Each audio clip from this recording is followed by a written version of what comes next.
another controversial moment that will happen. There's some good, there's some bad, there's somewhere in between. And that is that President Trump has halted all appointments for new student visas. This is ahead of what they're calling expanded social media vetting. Obviously, the left not thrilled about this. The right probably somewhere in between. There becomes a line of when we start tampering with free speech. What are we doing here? However, Will, this is to keep out a lot of the issues that they've had in the past, which is actually spending time on new media and finding out who these people are before they're allowed to become students in our country. I think that is okay.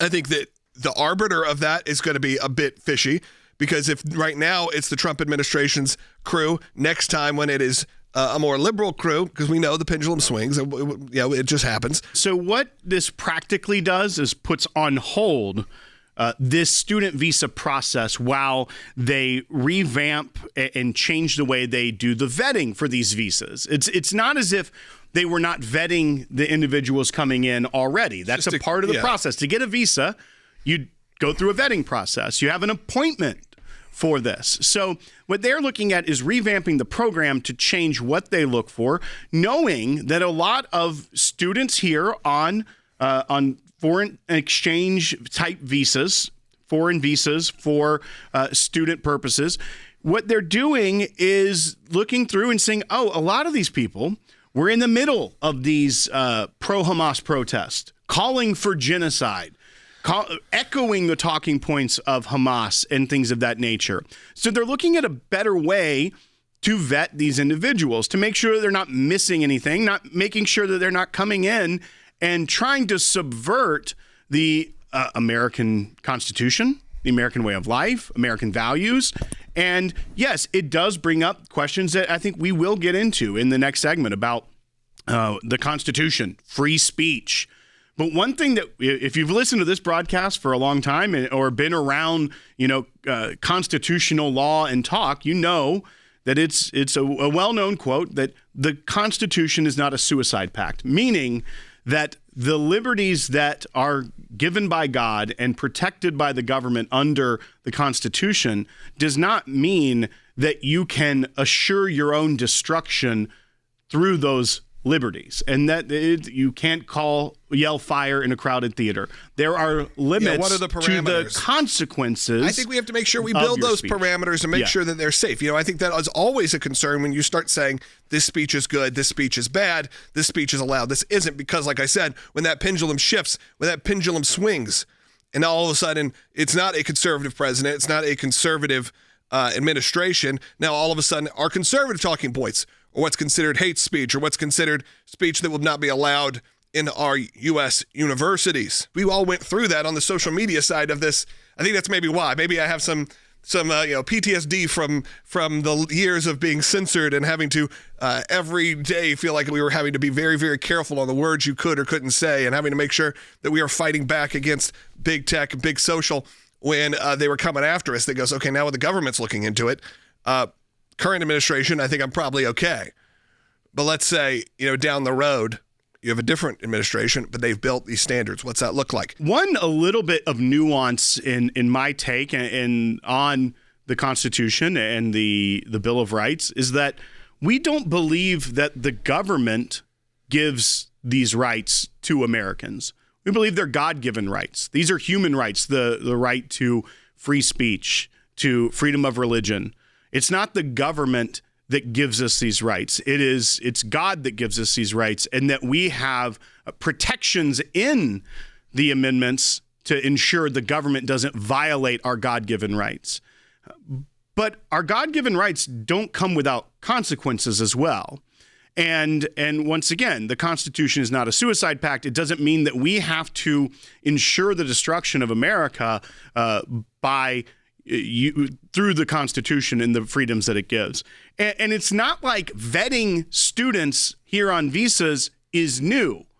This is just changing and updating the program. And when you know that they were looking into who their contacts were, how they were, what they did in their communities, things of that nature, that's how you vet incoming visa applicants.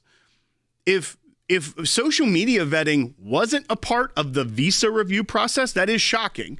And if it's just them changing it, there shouldn't be much of an issue here. But I know that the left will file lawsuits. We know that Representative Jayapal, who is the chair emeritus of the Progressive Caucus in the House, she tweeted this or posted on X, "This will hurt America and Americans. Hope someone inside the administration has a brain and shuts this down."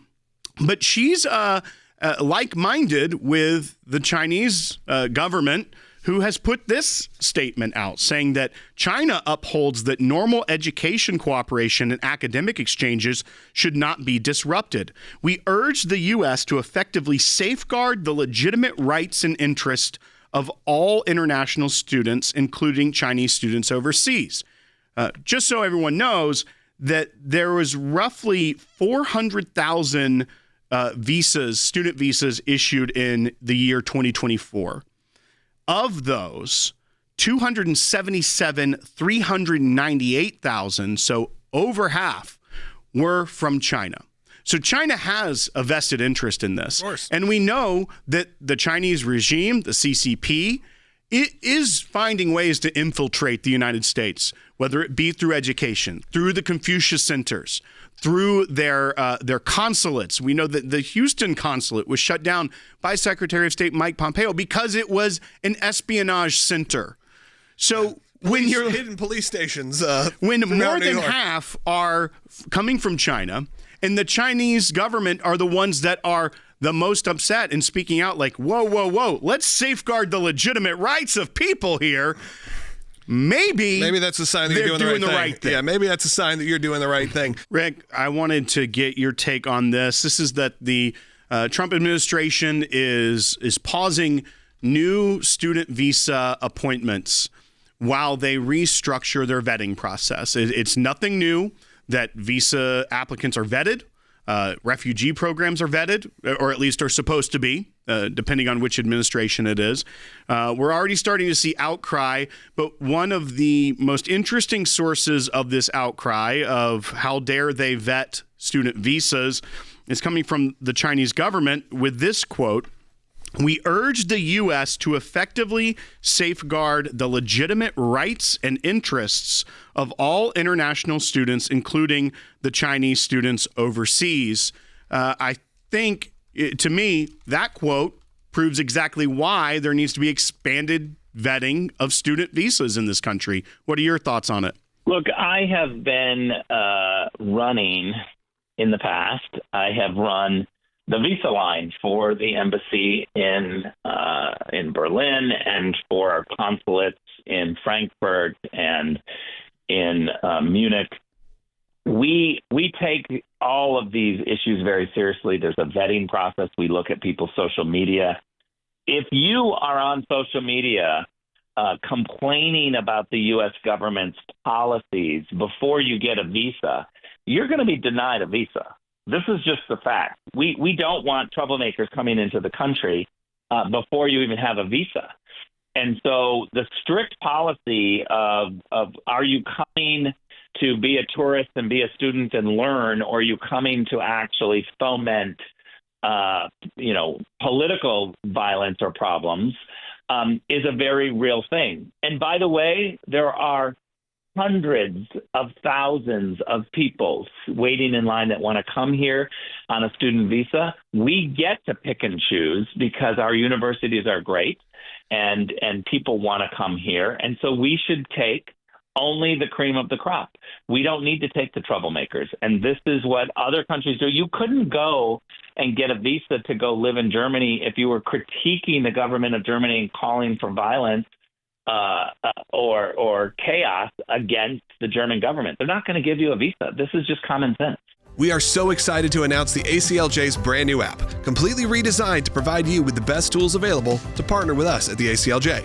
You can watch the daily Secular program, sign the petitions, customize your ACLJ membership experience, donate with the click of a button, and receive up-to-the-minute critical updates that the mainstream media can't censor. Just scan the QR code on your screen or go to your phone's app store, search ACLJ, and click install. It's that simple.